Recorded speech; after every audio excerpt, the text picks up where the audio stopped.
Halo semua, kembali lagi di Podskuy, podcastnya belajar kuy. Jadi kali ini podcastnya akan dipandu nih sama Akyu.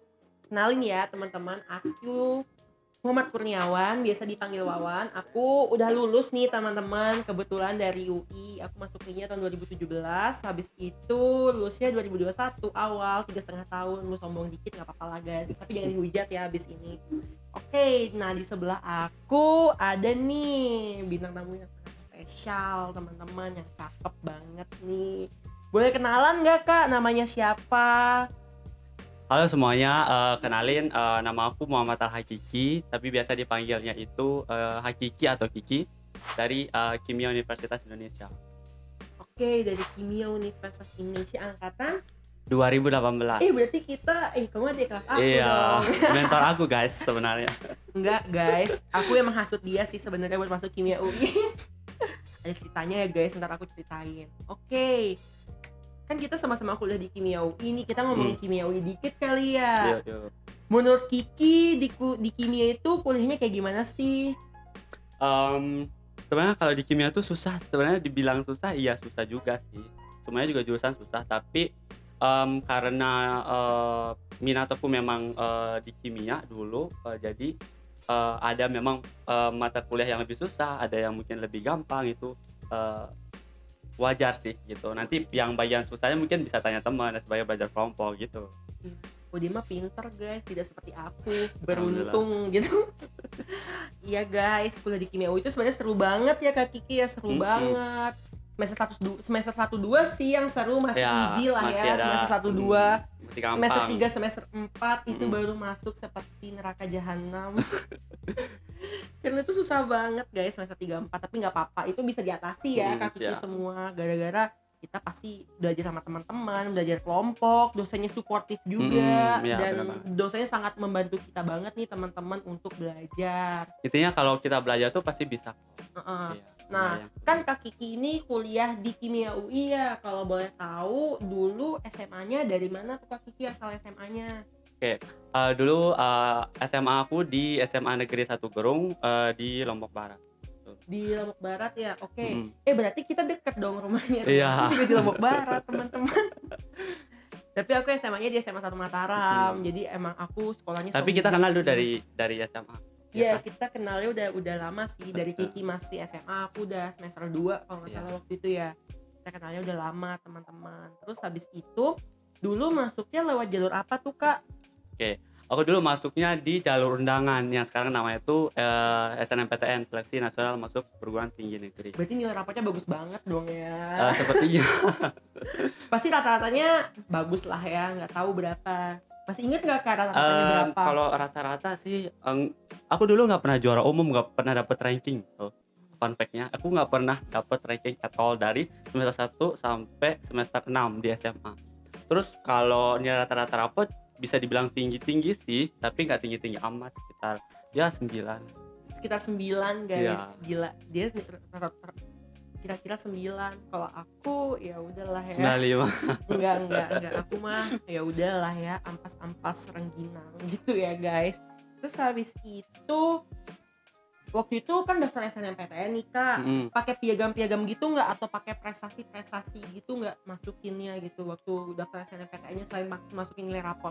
Oke, dulu aku lampirin 3 sertif juga sih dulu. Pertama itu juara 2 Olimpiade Kimia seprovinsi NTB, terus juara 3 Olimpiade Kimia tingkat kabupaten, sama satu lagi itu semifinalis lomba kedokteran tingkat Bali Nusra. Gila, dia banyak banget tahu sertifnya, beda banget sama aku guys. Aku juga SNMPTN tapi aku tidak memasukkan sertifikat apapun. Jadi dari sini terlihat ya teman-teman, mana yang berprestasi dan mana yang tidak berprestasi. Ya mungkin kalian tuh kalau punya sertif tuh usahain dimasukin aja ya. Mungkin tuh bisa membantu kalian nanti buat lolos SNMPTN. Iya, karena ada nilai plusnya juga ya kayak misalnya kalau kita masukin sertifikat. Tapi kalau misalnya kalian nggak punya sertifikat, masukin aja tapi banyak-banyak doa ya guys. Oke, kan tadi Kak Kiki punya banyak sertifikat, punya banyak prestasi nih. Nah, kalau boleh tahu pas di kuliah masih sering-sering ikut lomba juga nggak Kak? Atau misalnya lebih fokus ke akademis, atau misalnya kakak itu orangnya ikut organisasi banget nih, ikut banyak kepanitiaan atau ikut BEM atau misalnya ikut himpunan atau gimana tuh kak? Oke, dulu waktu pas di kuliah, semester awal-awal itu masih belajar sih, jadi belum ikut lomba. Aku dulu ikutnya lebih ke kepanitiaan gitu, terus fokus ke akademik, belajar dulu misalkan, di UI itu, cara belajarnya gimana dan sebagainya gitu. Baru di semester 3 ke 4 itu baru deh itu, join-nya itu, organisasi, join-nya itu BPM di fakultas, terus kemudian join, aku juga pernah join marching band guys, tapi Aku juga tahu, kepotong. aku juga ikut marching band kalau dulu Marching band BTW. UI itu keren banget. Keren banget Ya tapi keren banget. capek banget. Iya capek. Makanya aku dulu, nggak bisa manage waktu kan di sana, jadi berhenti, terus pindahlah ke UKM lain namanya MUN, nah Model United Nation. Habis itu setelah itu baru deh ikut lomba-lomba, ikut lomba MUN, ikut lomba esai, terus, ikut volunteer juga, gitu. Volunteer, jadi guru dulu, ngajarin anak kelas 5 SD. Oh berarti kayak sejenis GUIM gitu ya kak, kayak ikutnya yang waktu ngajar-ngajar kelas 5 SD itu. Iya, kalau GUIM itu namanya Gerakan UI Mengajar, itu, volunteer guru juga ke desa-desa gitu. Kita ngajarinnya anak SD, tapi aku ikutnya itu yang, SNF namanya, itu lebih kecil skalanya di tingkat Fakultas Ekonomi dulu, Oh daftarnya gitu. berarti panitianya anak-anak fakultas ekonomi ya. Iya, Oke, terus habis itu kan tadi Kak Kiki cerita udah ikut kepanitiaan dari awal mhm, maba, terus habis itu pas semester 3 semester 4 itu udah mulai fokus nyari-nyari prestasi dan ya, ikut-ikut lomba ya Kak. mhm, Kalau boleh tahu lomba-lomba apa aja sih yang sering Kak Kiki ikutin, terus apa aja sih yang pernah menang gitu? oke.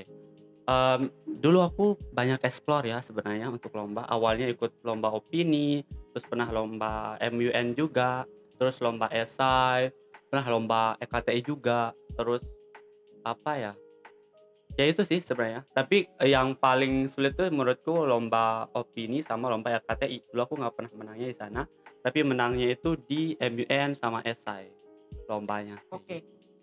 MUN itu berarti yang jadi duta-duta besar Iya, itu yang nggak jadi sih Kak? tutor itu.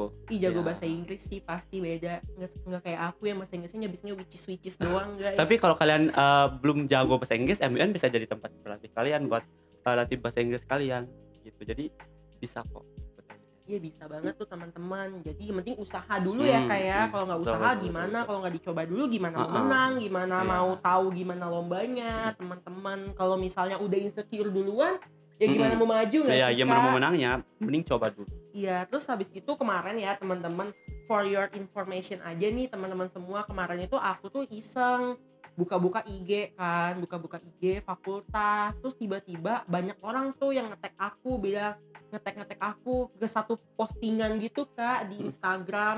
Terus tiba-tiba ada foto Kak Kiki tuh, tahu di situ.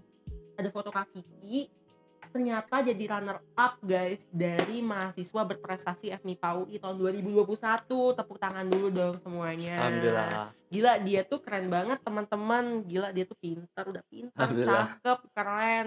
Suami idaman banget gak sih? Iya kan? Terus habis itu kalau boleh tahu Kak motivasi ikut mahasiswa berprestasi FMIPA UI itu apa aja sih Kak kalau boleh tahu? Ya, sebenarnya, di Mapres dulu kita ditanya itu juga, misalnya motivasi, ikut Mapres itu apa sebenarnya, dan aku bilang, dan tulis di motivation letter itu ada beberapa. Nah, yang pertama untuk, meningkatkan kapabilitas diri. Jadi, untuk menguji sebenarnya, kemampuan aku ini, segimana sih, gimana kalau, bersaingnya itu sama orang-orang yang berprestasi juga, gitu. Kemudian menambah koneksi. Nah, koneksi itu bisa juga dari teman Mapres, bisa dari, dosen, bisa dari dekan gitu kan, nambah, jejaring juga. Kemudian juga, mempercantik CV kalian lagi nih, kalau ada embel-embel Mapres kan tuh menarik tuh di CV-nya. Terus, yang terakhir sih, yang paling utama itu bisa buat, orang tua bangga sih, ikut Mapres. Gila, dia keren banget guys. Dari situ aja kalian udah lihat Alhamdulillah. kan kalau dia tuh orang pintar, tidak seperti Amin aku yang amin. kerjanya rebahan dan menjadi penyusah orang tua guys. Nah, terus habis itu boleh jelasin dikit nggak Kak kira-kira waktu daftar Mapres, pertama syarat daftar Mapres itu apa aja tuh? Terus habis itu berkas yang disiapin untuk daftar Mapres itu apa aja? Terus habis itu proses seleksinya kayak gimana tuh Kak? Boleh dijelasin dikit nggak? Oke, sebenarnya syarat untuk jadi Mapres itu intinya adalah punya IPK minimal 3 gitu. Jadi walaupun IPK kalian nggak 3,8, 3,9 itu masih tetap bisa ikut Mapres gitu sebenarnya. Itu intinya IPK-nya itu minimal 3. Nah, terus nanti di Mapresnya itu ada seleksinya dari jurusan, kemudian nanti di fakultas, terus kemudian di univ gitu baru ke nasional. Nah, seleksinya itu semuanya sama di setiap jenjang. Nah, ada nanti namanya seleksi CV. Nah, di CV itu nanti kita harus menulis maksimal punya 3 prestasi yang dibanggakan gitu. Terus kemudian ada motivation letter. Nah, terus kemudian ada wawancara CV. Terus ada gagasan kreatif. Nanti gagasan kreatif ini harus berkaitan tentang gimana sih cara kita memecahkan masalah yang berkaitan dengan SDGs. Oh, yang berapa belas itu ya kayak? Yang 17 Oh, itu 17 gitu. SDGs. Ada 17 SDGs itu. Terus yang terakhir ada improv to speech nama. Nah, kalau improv to speech itu test speaking on the spot pakai bahasa Inggris. Jadi nanti topiknya itu diacak, terus nanti kita dapatnya misal suatu topik misalkan tentang perubahan iklim atau sanitasi air. Terus yang paling random gimana cara menjaga investor asing misalkan tetap di Indonesia itu bisa juga sih problem dari situ. Jadi improv to speech nanti 3 menit harus memberikan tanggapan tentang Oke, tuh guys, ngerti nggak? Ya gitu banyak lah, sih guys. sebenarnya Banyak lumayan. sih, intinya lumayan. harus jago bahasa Inggris ya, teman-teman. Harus oke bahasa Inggrisnya. Mulai sekarang berlatih ya. Ya, mulai sekarang berlatih untuk bahasa Inggris, jangan hanya ngomong which is aja ya, teman-teman semua. Oke, terus kan Kak Kiki itu udah ikut Mapres ya, pasti yang ikut Mapres di tingkat UI lagi, maksudnya tingkat Fakultas Matematika dan Ilmu Pengetahuan Alam Universitas Indonesia, lengkap tuh guys aku sebutnya. Itu pasti orang-orang yang ikut juga sangat-sangat keren, sangat-sangat berpotensi untuk menang. Ya banget. Nah, kan Kak Kiki juara 2 nih. Waktu itu pernah nggak sih ngerasa down atau insecure dengan lawan-lawannya? Terus habis itu gimana cara nanggulanginnya nih Kak untuk supaya tetap semangat nih untuk mengikuti ajang mahasiswa berprestasi tingkat FMIPA UI ini? Ya dulu aku sebenarnya daftar Mapres selain karena memang niat sih, banyak juga beberapa temen yang nyaranin aku untuk ikut Mapres. Nah, tapi di samping itu aku benar-benar insecure banget sih awalnya mau apply karena di FMIPA itu banyak banget yang keren-keren yang dari matematika, geografi, biologi, fisika, geosan, geologi dan sebagainya. Itu mereka tuh keren-keren banget. Ada yang lomba tingkat internasional ke Amerika, ada yang ke Italia, Eropa dan sebagainya gitu lombanya keren-keren. Jadi aku awalnya merasa insecure sih kayak gitu. Tapi cara pengatasiannya itu gimana? Itu sering-sering latihan sih. Misalkan nanti ada seleksi wawancara, berarti kita itu latihan aja, wawancara, ajakin teman. Terus gagasan kreatifnya itu kalau perlu cari mentor, misalkan koreksi dong Kak itunya, esainya gimana ini, apakah ada salah atau apa gitu. Terus untuk improv to speech-nya tuh lebih sering baca-baca berita apa yang trending sekarang. Kalau udah jadi mahasiswa berprestasi, pastilah ya guys kuliahnya aman dan lancar. Amin. Pastikan, pasti lancar banget nih teman-teman kuliahnya Kak Kiki gitu ya. Nah, kan udah ikut banyak lomba nih. Sejujurnya aku aja waktu itu kan aku anaknya lebih banyak ikut organisasi gitu ya Kak Kiki. Terus aku itu juga emang punya masalah gitu tentang time management tuh, kayak gimana sih caranya nyimbangin antara akademik dan ikut prestasi atau ikut organisasi, ikut lomba kayak gitu-gitu. Nah, terus habis itu cara Kak Kiki sendiri nih untuk bagi waktu supaya waktunya itu bisa pas gitu, supaya semuanya itu bisa berjalan secara maksimal tuh gimana tuh Kak? Nah, ya sebenarnya pas kuliah aku tuh memang banyak explore kayak banyak ikut join lomba juga, organisasi aku juga ikut. Terus time manajemennya itu sebenarnya nggak ada rumus yang pasti sebenarnya harus gimana, intinya karena kemampuan kita beda-beda kan, kalau ngerjain banyak hal dalam satu waktu tuh nanti bisa pusing. Jadi tentuin mana yang harus duluan dikerjain itu dengan pakai skala prioritas. Nah, cara pakai skala prioritas itu gimana? Kita tuh harus sering berteman dengan memo sama Google Calendar. Jadi misalnya kalau ada kegiatan lomba, kegiatan kelas, tugas, organisasi dan sebagainya itu jangan lupa semuanya itu di-input ke listnya di memo kalian, catatan kalian. Terus misalkan hari ini tuh apa yang harus dikerjain itu harus dikerjain, dilihat deadline yang mana paling dekat itu dikerjain duluan. Nah biasanya tuh aku targetinnya itu, 1 hari tuh seenggaknya aku tuh bisa selesaiin 1 tugas lah setidaknya, kayak gitu. Oke, berarti sebenarnya kunci dari time management itu adalah yang pertama itu bikin skala prioritas ya Kak Ya Kiki ya ya, betul bikin skala banget. prioritas terus sama konsisten guys. Ya, Jadi kayak emang kalau udah bikin nih skala prioritas kayaknya aku kerjain A B C D E F G, tiba-tiba jam kerjain A jam 8 iya terus tiba-tiba baru iya, bangun jam 10, itu mhm, kan udah nggak konsisten ya iya, kan namanya. harus Jadi disiplin juga. nah, itu konsisten dan disiplin nih teman-teman. Tadi kan kita udah ngobrol banyak nih teman-teman sama Kak Kiki ya. Nah, Kak Kiki itu aku simpulin ya, guys. Kak Kiki itu dari Lombok ya, dari Lombok Barat, dari gedung Mhm, Lombok Barat. Terus masuk UI lewat jalur SNMPTN. ya, Dari SMA udah berprestasi. Terus habis itu kuliah jadi mahasiswa berprestasi tingkat FMIPA UI nih, teman-teman, jadi runner up ya lebih ya. tepatnya. Nah, kira-kira kalau dari Kak Kiki sendiri gimana sih motivasi untuk terus maju untuk adik-adik yang nonton podcast Belajar Kuy kali ini? Oke, buat teman-teman semuanya, yang nonton podcast Belajar Kuliah ini tuh, intinya itu kalau kalian punya cita-cita ataupun impian, target dan sebagainya itu, lebih baik direncanakan seawal mungkin. Jadi kalau direncanakan seawal mungkin itu kemungkinan akan gagal sih pasti ada, tapi kita lebih cepat, recharge-nya lagi, baliknya lagi itu belajarnya lagi itu lebih cepat lagi.